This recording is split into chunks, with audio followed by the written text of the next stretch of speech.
What's going on, bottom line viewers? It's Mitch here of the Bottom Line View with the top 100 NFL players of 2017. This is my opinion on who are the top 100 players in the NFL heading into the 2017 NFL season. The list was made using my knowledge of last year's play, stats, and advanced stats, while also looking ahead into next season and judging who really are the best players when they step foot on the field week 1 of the 2017 season. Let me know in the comment section below what your thoughts are on my top 100 list. This is episode 1, numbers 100 to 81. Enjoy the list.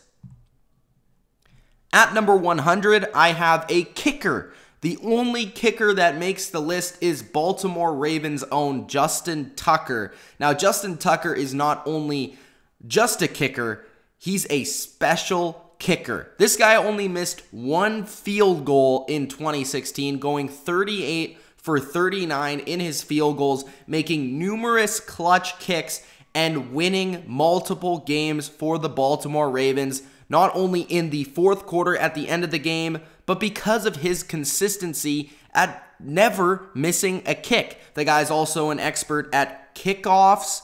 He's also great at extra points, going 27 for 27, which is kind of a dying art in the NFL. You don't see many kickers anymore going 100% for their extra points due to the new rule change. So Justin Tucker, in my opinion, is far and away the best kicker in the NFL and deserves to be mentioned amongst the best players in the NFL. At number 99, I have the only special team specialist, not including Mr. Justin Tucker, on the list. Now, TYREEK Hill plays many positions. He plays kick returner, he plays punt returner, he plays receiver, he plays running back, and pretty much he's just a good football player. TYREEK Hill is number 99. He had 61 receptions, 860 total yards, 12 touchdowns, including 3 touchdowns due to punt or kickoff returns. TYREEK Hill is an explosive playmaker. That was just his rookie season, and it seems like he's only going to get better while he gets more involved and more experienced on the offensive side of the ball as both a catcher and a runner. TYREEK Hill is a guy that can take the ball from anywhere on the field and turn it into 6 points. Definitely deserves to be amongst the best players in the NFL from 2016 heading into 2017. He's looking to become one of the biggest playmakers on the Kansas City Chiefs. At number 98, I have Thomas Davis, the linebacker for the Carolina Panthers. This guy has been steady for the Panthers for as far as I can remember. It doesn't matter how many ACL surgeries this guy has. He comes back and he has amazing seasons. And he's doing it at such an old age.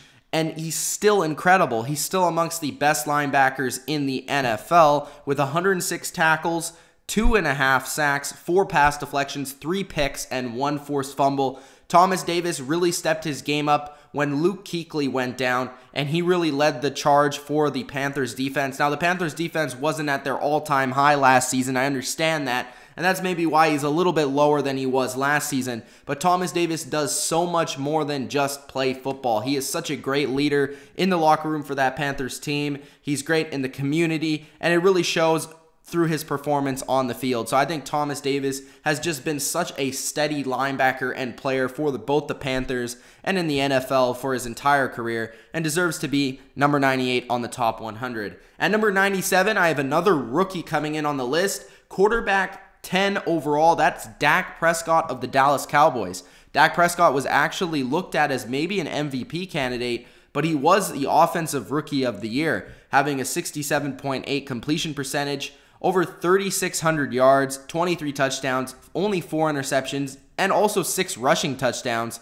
That's 29 touchdowns total for Mr. Dak Prescott. Led the Cowboys to the best record in the NFC. Sure did lose his first ever playoff game, but that wasn't his fault. You look at the defense and they got shredded all day. Dak Prescott was amazing in that game and also amazing through the regular season for a rookie that wasn't even a first round or high drafted rookie. Sure, he had a great supporting cast with Zeke and his offensive line and Dez Bryant coming into the fold, but Dak Prescott really showed a lot of poise for a rookie quarterback. He didn't make many mistakes with only 4 interceptions and was a real dual threat against multiple teams. And multiple teams had to deal with every single week game planning for not only Dak Prescott's arm, but also his legs, especially in the red zone where Dak was absolutely lethal. I expect Dak to take the next step in 2017 to become one of the more elite quarterbacks in the NFL. Dak comes in at number 97. At number 96, I have the first offensive lineman to make the list.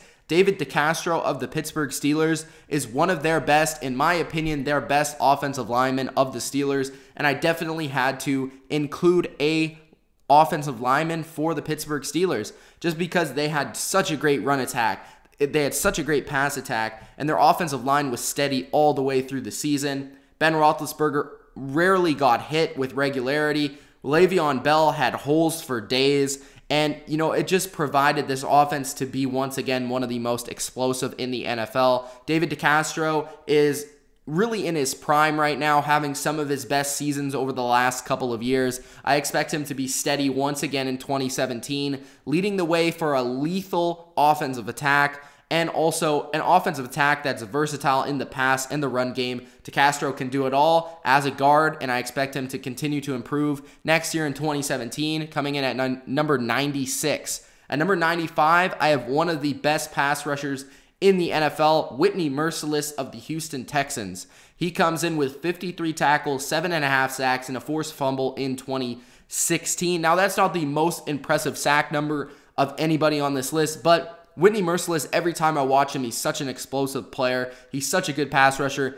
and he really disrupts everything that an offense is doing. This guy can go off for multiple sacks, whatever game you want him to. He can rush from multiple points on a defense, whether that's from his outside linebacker spot, from a DN spot, or you can even put him in the middle as a middle linebacker, as we saw against the Patriots in the playoffs. MERCILUS can do it all. He can rush from anywhere, and he's one of the better pure pass rushers in the NFL. Not to mention that the Texans were the best defense in terms of yards given up in 2016. MERCILUS was a big reason why, stepping up for no J.J. Watt and really performing well. MERCILUS comes in at number 95. At number 94, I have Russell Wilson's number 1 target, Doug Baldwin. Baldwin is a guy that never really gets a lot of respect because he's not the most athletically gifted receiver we've ever seen in the NFL. But the guy just has pure production, and he just always seems to be open in key situations, especially down the stretch. It seems like Doug Baldwin, year after year after year, has his best weeks when it really counts. Doug Baldwin had 94 receptions, almost 100, 1,128 yards last year, and 7 touchdowns. The Seahawks offense did take a slight drop last year, but Doug Baldwin had one of his best seasons yet, with an all-around really good season and being by far the number 1 target for Russell Wilson. It will be interesting to see if Doug Baldwin continues his streak of being that go-to guy for Russell Wilson, but really there is no one else around him that can really take any pressure off Doug Baldwin, and that's why I give him a lot more respect than other people, because he is constantly drawing that number 1 corner. He's constantly drawing the number 1 coverage from defenses, and he continues to get it done despite Russell Wilson being injured last year. Doug Baldwin still had a spectacular year. I expect that to continue in 2017. At number 94. At number 93, I have one of the youngest players on the list of the Tennessee Titans. Tennessee Titans have one of the best offensive lines in the NFL, and this is their left tackle. Now, Taylor is a guy from Michigan that was very young, but right away was absolutely spectacular in his rookie season. He blocked for one of the best rushing attacks in the NFL. DeMarco Murray went off this year. We have Marcus Mariota, who's coming into his own with a pretty good season himself in 2016. Taylor is really responsible for blocking both in the pass and the run game. Didn't give up many sacks or pressures in this season, and I think especially for him being only a rookie, it seems like he's going to be a Pro Bowler season in and season out. And a big thing on this list is projecting forward, and it seems like Taylor's going to continue to improve, that being only his rookie season. I think number 93 is pretty fair for one of the best offensive lineman rookies we've seen in a long time. So he comes in at number 93. At number 92, I have one of the most underrated linebackers in the NFL, and that's LAVONTE David. LAVONTE David has been really, really good for pretty much his entire career. With 87 tackles, 5 sacks, 4 forced fumbles, and 1 interception, LAVONTE David really fills the stat sheet. He was one of the best players on the Tampa Bay defense this season, and really a Tampa Bay defense that leaps and bounds really got better as the season went on. The Tampa Bay Buccaneers, believe it or not, really came on in that second half of the season, and LAVONTE David was a huge reason why, being that leader on the defense, having basically an all-around great season, not only proving that he can still be great in coverage, in zone, in man, and really tackle and really never miss a tackle, but he could also prove this season in particular that he got better as a pass rusher. He did have 5 sacks and 4 forced fumbles, which we're not really used to seeing from LAVONTE David that often. He did improve in that facet of the game. If he continues to improve and become this all-around great linebacker, we could see the Bucs' best linebacker in LAVONTE David since they had Derrick Brooks back in the day. They do have a lot of similarities, and I think LAVONTE David will continue to produce for the Tampa Bay Buccaneers, who I think are actually going to be a pretty good team in 2017. So David comes in at number 92. And number 91 is one of my personal favorite players in the NFL. That's Malcolm Jenkins, safety of the Philadelphia Eagles. Malcolm Jenkins is the first safety to come in the top 100 in 2017. For the Philadelphia Eagles, he had 72 tackles, 1 sack, 9 pass deflections, 3 interceptions, and 2 touchdowns. Malcolm Jenkins, it really proved this season that whenever he gets his hands on the ball, he can take it the distance. A great all-around player, and really Jenkins, when you watch him play, he's better than maybe stats would even show, because the guy is lining up as a free safety. The guy can line up as a strong safety. The guy can play corner for you, and he can just do so many different things and cover whatever player you really need him to cover. And he's been able to do this ever since back in the day as the Saints, but as he's continued to gain experience, he's only gotten better with age. Malcolm Jenkins, I think with his new duo at safety in Philadelphia, is only going to get better and have less pressure on him to perform. Malcolm Jenkins is a guy that's one of my favorite players because of the way that he plays, the toughness, the versatility, the playmaking ability. At number 91, I think Malcolm Jenkins suits this role, and I'm going to put him in the top 100 as the first safety on the board. At number 90, I have Marcus Cannon, one of the most underrated players in the NFL.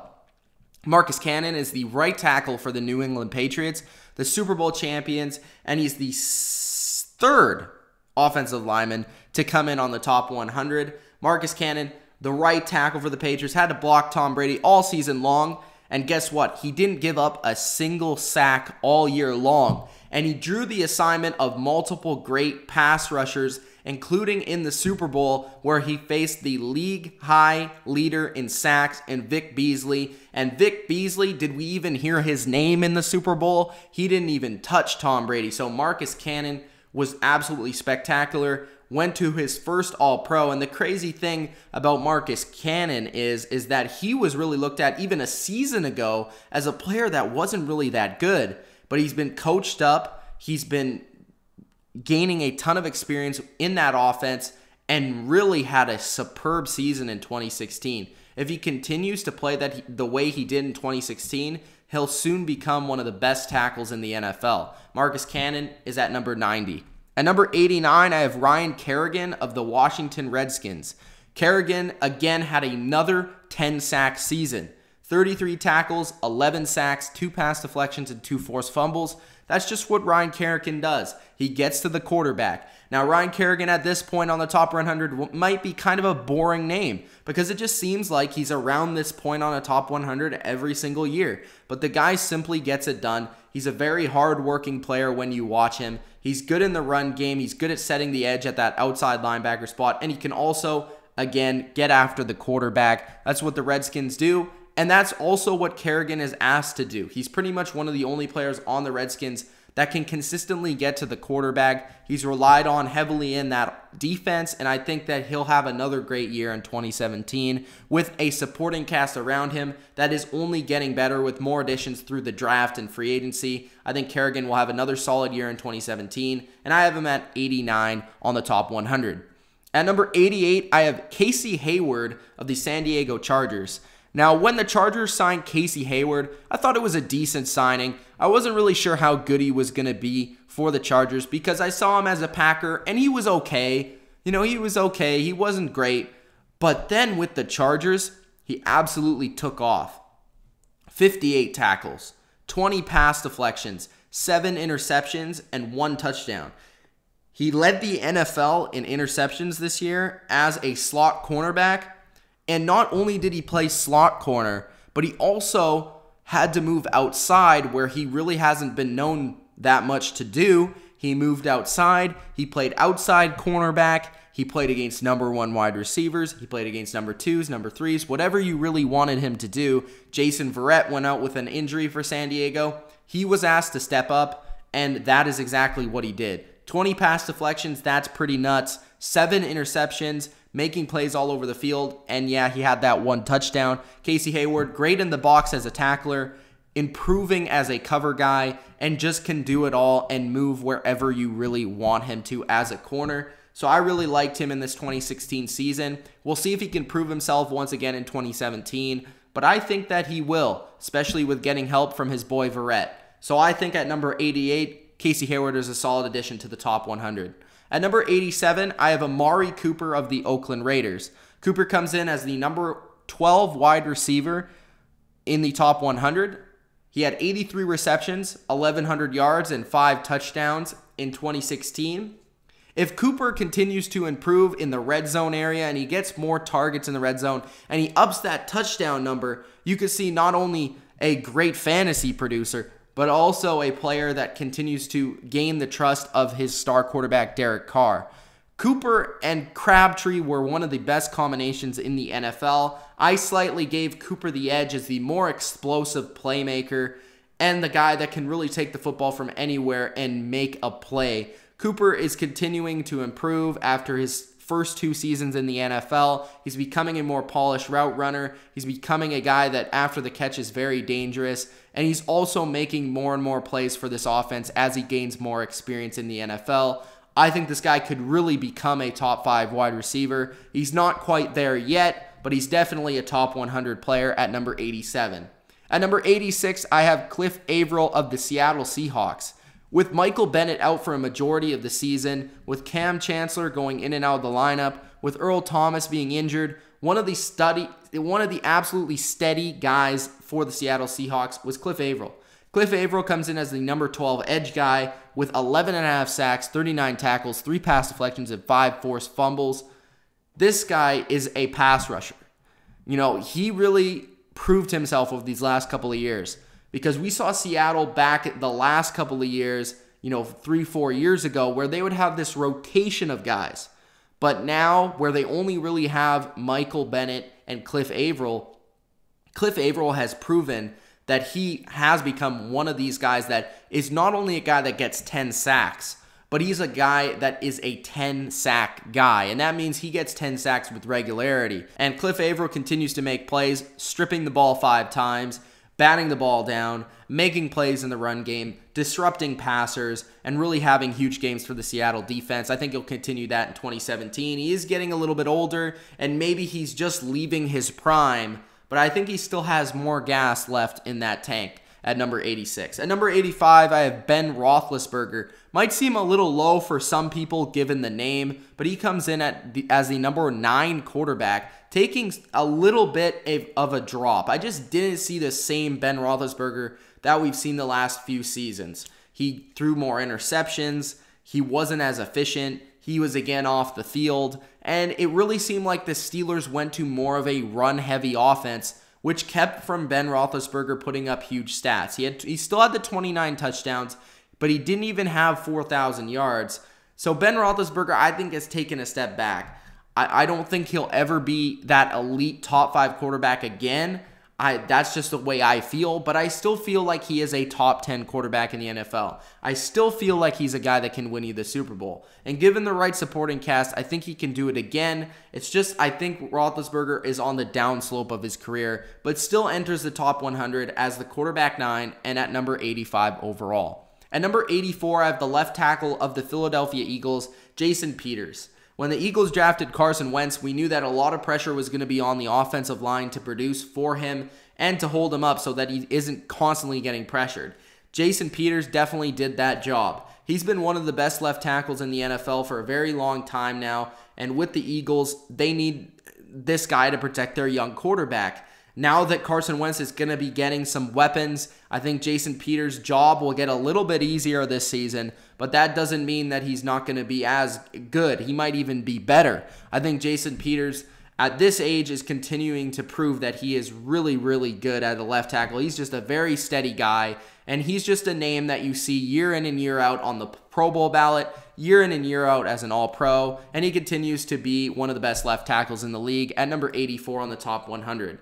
At number 83, I have A.J. Bouye of the Houston Texans. Now he's of the Jacksonville Jaguars.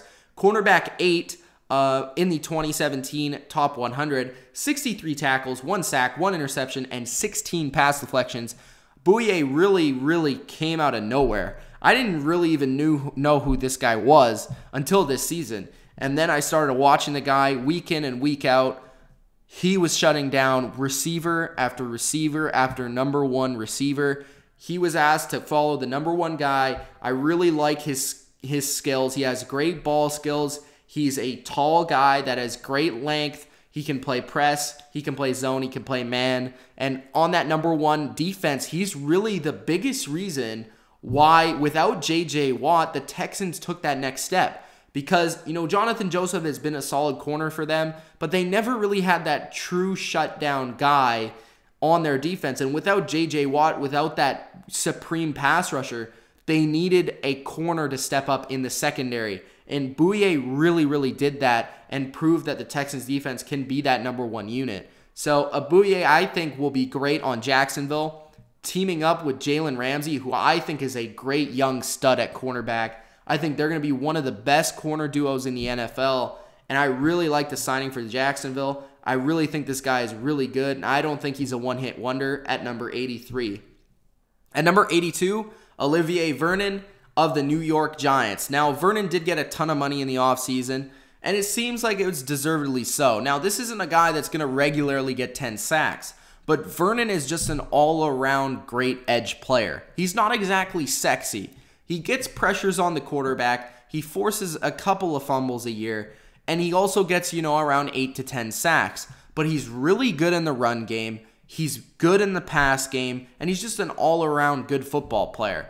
I thought that he did have some concerns where he was taking too many flags in Miami, but in New York, he did everything. And this was one of the best defenses in the NFL last season, in no small part because Vernon was one of the best DNs in the NFL. I think, this guy's still young. He has a huge contract to live up to. I think he'll continue to do that, and I think the Giants are a legitimate Super Bowl threat this year if Vernon can continue to get after the quarterback, continue to play the run that he does, and set that edge in the 4-3 defense. I think Vernon's a great player, and he comes in at number 82. At number 81, and the last guy of this part 1 of the top 100, I have the running back, rookie sensation, Jordan Howard of the Chicago Bears, coming in as the 7th best running back on the top 100. He played 13 games as the starter, but had 1,300 yards, a 5.2 yards per carry, 29 receptions, 298 receiving yards, and 7 total touchdowns. Jordan Howard was a guy that you really wanted to pick up on your fantasy team halfway through the season because he was spectacular for the Bears. Every single week, it seemed like this guy was rather getting multiple touchdowns or 100 yards. He was a very steady presence for Chicago on a lackluster offense around him. And if he is given a little bit help along his offensive line, at the quarterback position, at the wide receiver position to really stretch the field for him, he could be one of the best running backs year in and year out in the NFL. Now, he isn't the greatest receiver quite yet, but he's not exactly bad either. I think he can develop into an all-around very good running back. I really like his running style. He isn't really the most sexiest running back you've ever seen. He doesn't break anybody's ankles, but he's a straight line, good runner, and he just picks up He just picks up the yards, man. And he just makes good plays consistently. So I think Jordan Howard is going to be one of the best running backs for a long time in the NFL. At number 81, and the last player on part 1 of the top 100, Jordan Howard of the Chicago Bears.